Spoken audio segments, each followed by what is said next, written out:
Hey everyone, welcome back to Dungeon Brew. We are continuing our encounter balancing series with Tier 4. Stay tuned. Welcome to Dungeon Brew. Hey everyone, we're talking about Tier 4 encounter balancing today. This is levels 17 through 20, and this is probably one of the most difficult areas for a DM to be able to master when it comes to balancing encounters for their party. Joshua, let's get started. What do we need to know about balancing encounters for Tier 4? Yeah, Tier 4, I'll be honest, I don't play a lot at this level. It's intimidating, it's terrifying. You're having to essentially try to kill your players in every combat and hope that you can succeed, and you almost never will, because really I think that things start to unravel a little bit here between levels 17 and 20 for D&D. You have both the characters and their enemies starting to have access to like reality warping powers. It can really get messy. You're usually not doing as much exploration or downtime at this point. It's oftentimes just like a lot of battle and a lot of very quick happening like type of engagements. Well, long battles, but a lot of battles that are occurring just back and forth with your players and the enemy. But they have, access to a lot of resources, a lot of spells. They start moving up into a way that I think as a DM is just very difficult to respond to what the character is doing. Yeah, that's definitely the case. Like this, Tier 1, right? Tier 1 is try not to kill your players because they're so fragile. Tier 2 and Tier 3, there's a way more balance in there. That's really where D&D shines for 5th edition, because that's where a lot of things start kind of make sense. And then when we get into Tier 4, it's try to do something that makes your players feel challenged. It's often very difficult, but at the same time, if you're not careful, if you overtune just slightly, then you can end up with a party wipe pretty easily, because there's a tendency to kind of create death spirals, especially with Tier 4 if you're putting in too powerful of creatures. And it all comes down to the players, like how experienced are your players, particularly playing this high level, but also playing with their particular characters, and then how much or what classes did they pick, because some classes really just they don't end up super powerful by this level. They are a little bit lackluster. Their capstone abilities aren't that great, and so then you have to be careful about throwing out too much, because they simply don't have the versatility. If you have clerics and druids and wizards and sorcerers, you have that magic. There's versatility built into the class that allows for those classes to really excel no matter what you throw at them. Meanwhile, if you have barbarians and fighters and rogues, they struggle a lot more, because their move is basically go hit it with something sharp and just hope that that's going to be sufficient, and whatever it is they're trying to hit is close enough for them to hit. Yeah, and I honestly have more experience here from the character standpoint of going in, because you've ran campaigns where we've been at those high levels and being there. And I typically play the characters that have to go and stab something, which feels very ineffectual sometimes, especially when you're fighting monsters that are not just easy to run up and stab. I know in the last campaign I played, I did do a cleric wizard, combo.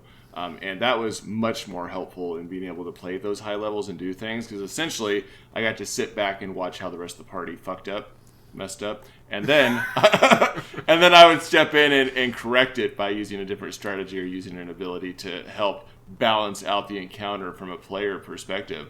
But from a GM, it can be very hard if all of your players aren't experienced at those levels and they start making mistakes that completely shifts the encounter in favor of the enemy.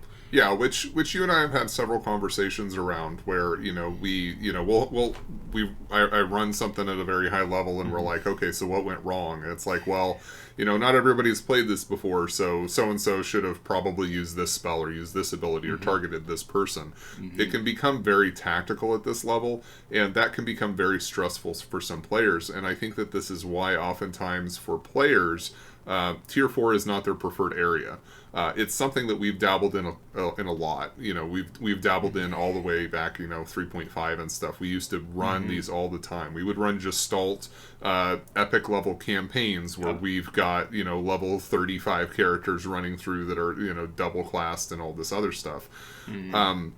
those things are fun. They're very exciting, but they also can be very tedious. And this is something we talked about quite a bit with the tier 4, is that you have to be careful about putting in too much in terms of like the enemy side, because players are already going to have more. So let's just talk about, for example, the fighter.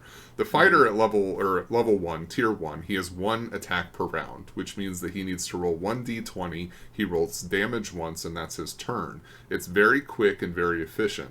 By the time he hits level 20, his capstone hits and he gets his 4th attack.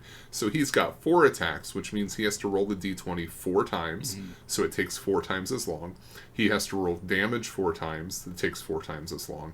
And he has to probably have some other additional abilities that he's either gained from his class. So if it's something like a battle master, then he might have additional dice that he can use or additional abilities. There's also the inclusion of things like saving throws based off of the abilities that he's using. And that doesn't include him having some kind of magic item that might proc on an attack or a defense or something else that it takes additional time. So we're talking about something that, where normally this would just be walk up, swing your sword, and it's 1 attack. We're talking about taking 4 or 5 times as long to complete 1 turn for 1 character. And then you multiply this by all of the other characters that are there. It's not always quite to the same degree, but there's definitely clerics or wizards who are targeting multiple people with spells. They have to roll all of the saving throws. You have to roll all of the damage. It can be very time consuming, and you have to be aware of that. You just need to make sure that things are run efficiently to try and keep things moving forward. You know, and I think that we talked about this a little bit during tier 3 about how you need to make sure that your party members have the right magical items to help them overcome or be successful in battles against monsters that are pretty terrorizing in nature. At this level, it's each of your players and each of the monsters have a laundry list of abilities, legendary actions, magical items that may be included with them. And so it's understanding how those impact the tactical play. And I'll be honest, as a character, it can be intimidating having lists of spells that go up to 9th level and all of these different options, plus my magical items, things that I'm attuned to, and knowing what my other players in my party can do to know what I want to be like tactically combining certain elements with to have the upper hand in the course of battle. And so as a GM, it's helpful to remind players what they have in their inventory or what they have in their arsenal, or have them rolling intelligent checks about certain enemies and knowing what they should be utilizing, especially if they're not veteran players that have done this before, because otherwise you may be coming up and standing up and just get yourself destroyed. And that really comes down to the GM choice. It's usually like that cooperative versus antagonistic GM, because some GMs will prefer to go in there and go, well, you should know your class, you should know this, you should know that. And I definitely get this, because as a GM, you have so much to deal with. You have so much that you need to try and balance and manage on your end, that it can be difficult to keep track of every other character, every other player, their class, their abilities, their skills, their spells. It's overwhelming to be able to do that.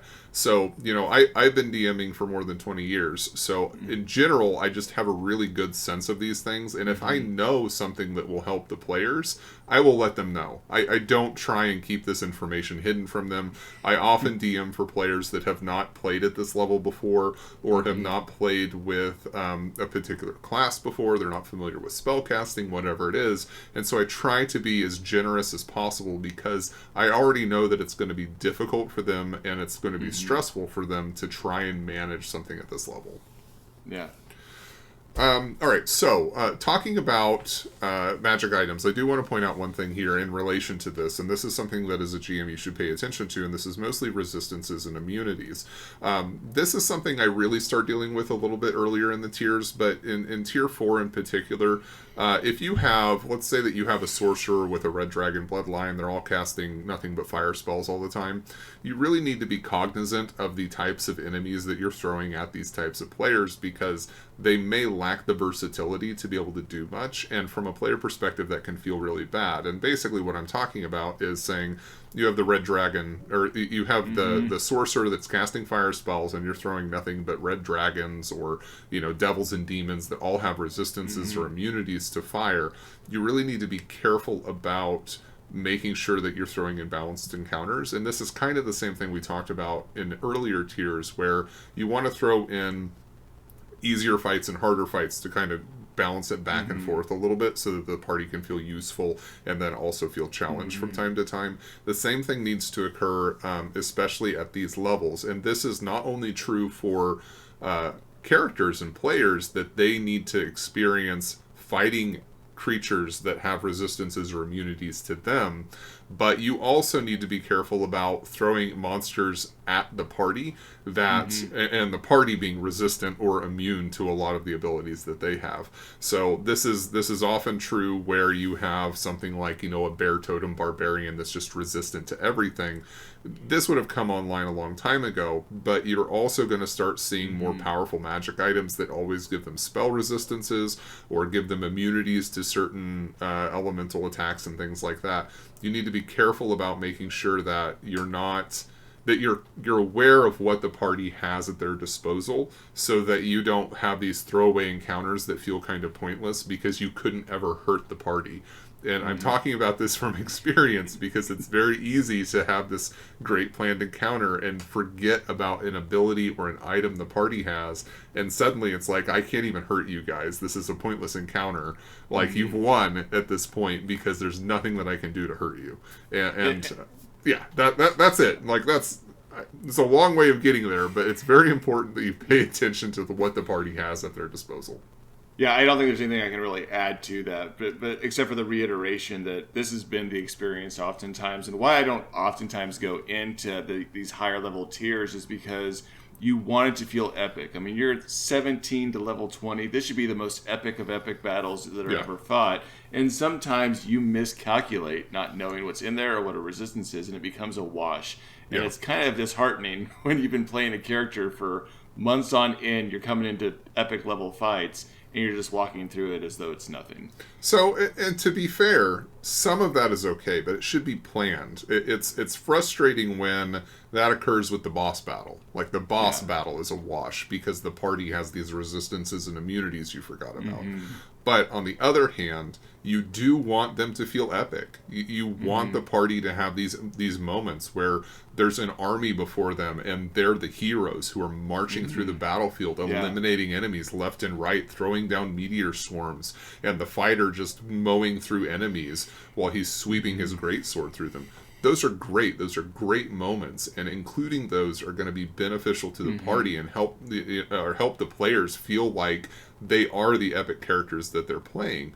But like you said, you also don't want them to reach the general on the other side of the battlefield and just continue the onslaught, because that's not what that should be. That should be the epic battle. That should be difficult.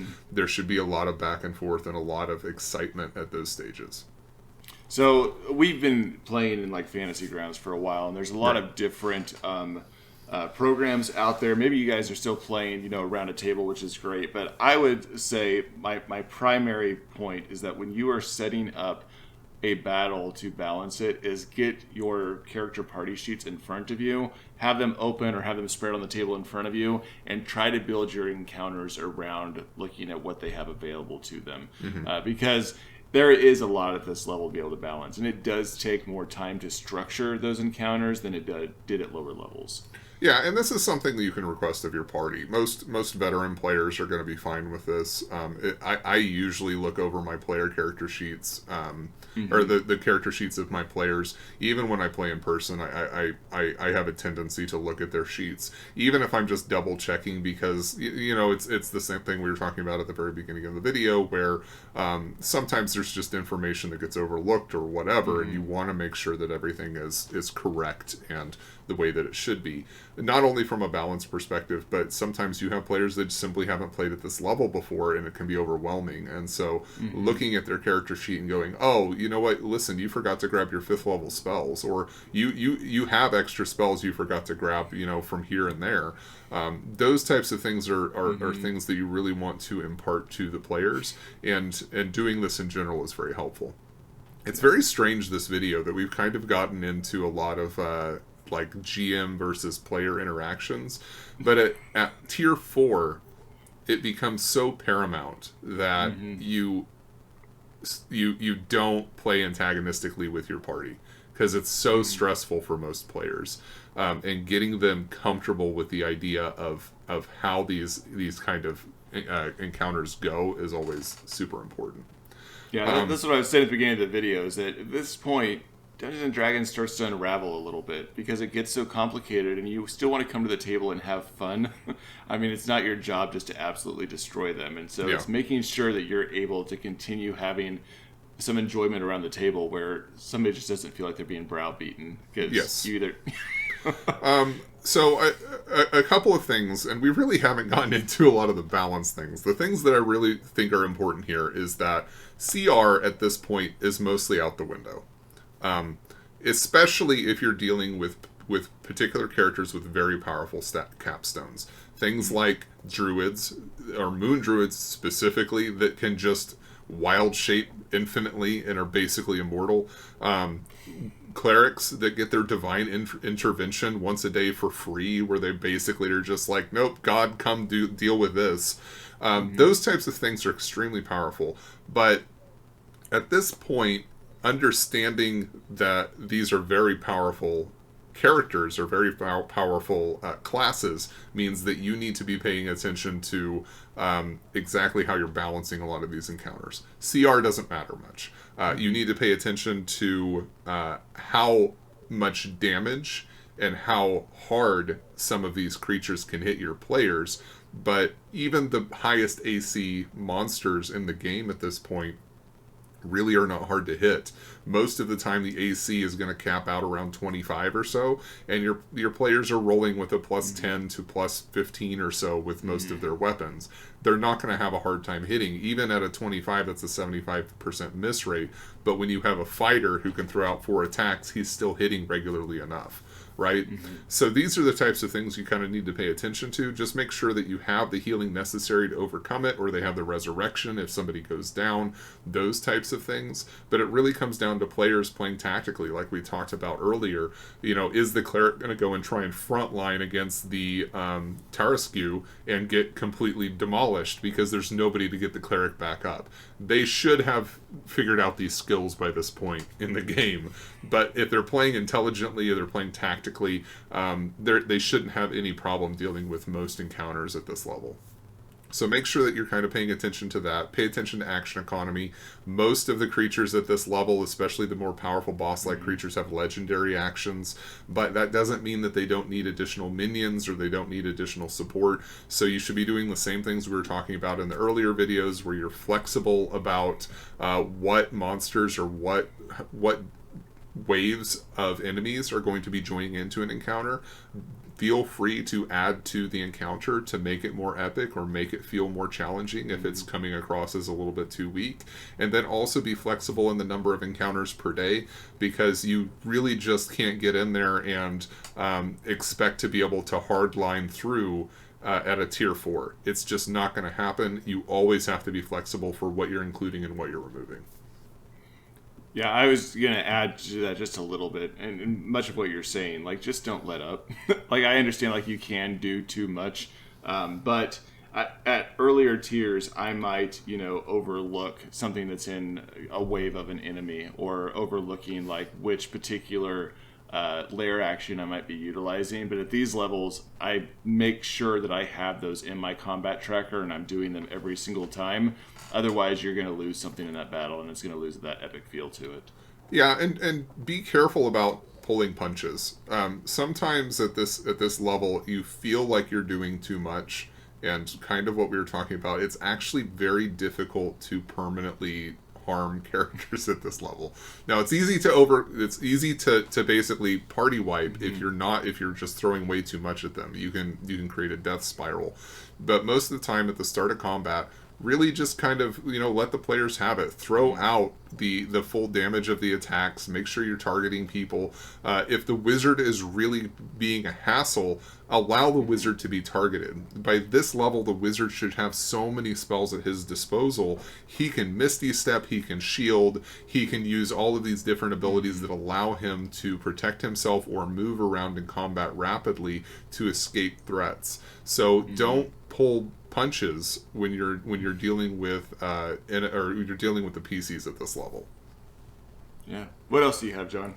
I think that for the most part, that's it. We are going to do a tier 5 video. We're going to talk about epic level encounter balancing, which is impossible, but we'll talk about that. But for tier 4, I think that's where we're at. We're just kind of culminating all of the things that you've learned from tier 1 through tier 3, and then paying special attention to player characters and their particular abilities, their spells, their immunities, their resistances, their magic items, so that you as a GM can create well-balanced encounters, because it's so nuanced at this level that there's not just a catch-all answer at this point for what do I do to make sure that my party is having a fun time. It's really work on the GM's part. Absolutely. All right, guys, thanks so much for hanging out with us here again on Dungeon Brew. Hit the like button, the subscribe button, and we'll see you guys next time. Dungeon Brew.